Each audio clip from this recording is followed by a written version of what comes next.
Toll fee పెంచి రయ్యింది. అవు మళ్ళా అడిగేటోడు లేడా? అగో 10 ఏళ్లు సంకనాకిచ్చిన గాడిద కొడుకులు చేసిర్రు ఇదంతా. గా గలీజ్ కేటీఆర్ గాడా? అవు మళ్ళా పబ్లిక్ సొమ్ముతో ఓఆర్ఆర్ గట్టిర్రు. సన్నాసిగాడు ఏం చేసిండో ఎరికేనా? ప్రైవేట్ గాళ్లకి 30 ఏండ్లకు కాంట్రాక్ట్ ఇచ్చిండు, పైసలు వెనకేసుకుండు. వాళ్ళిప్పుడు జనాల్ని బాతున్నారు. గదే కదా సంగతి. ఆంధ్రలో తగ్గినాయి, ఇక్కడ పెరిగినాయి. ఇక పైసలు తీసుకుంటుర్రు, అందుకు తగ్గ ఫెసిలిటీలు ఇవ్వాలి, ఎరికేనా? ఏంటి అవి?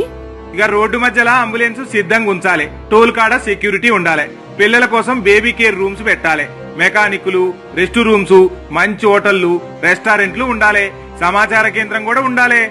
మరేంది పైసలు వీకుడే గాని ఒక్కటని ఉన్నాయా? గదే మరి. గా కేటీఆర్ గాడు ఎన్నికల్లో ఖర్చు పెట్టేందుకు 100 కోట్లు ఆ కంపెనీ వాళ్ళ దగ్గర నొక్కిందని గప్పట్లో ప్రచారమైంది. గాడు చేసిన పనికి జనం మొత్తుకుంటుర్రు. వీళ్ళని ఏం చెయ్యాలే? ఏం చేసేదేంది, కోసి కారం పెట్టాలే. అంతే మళ్ళా.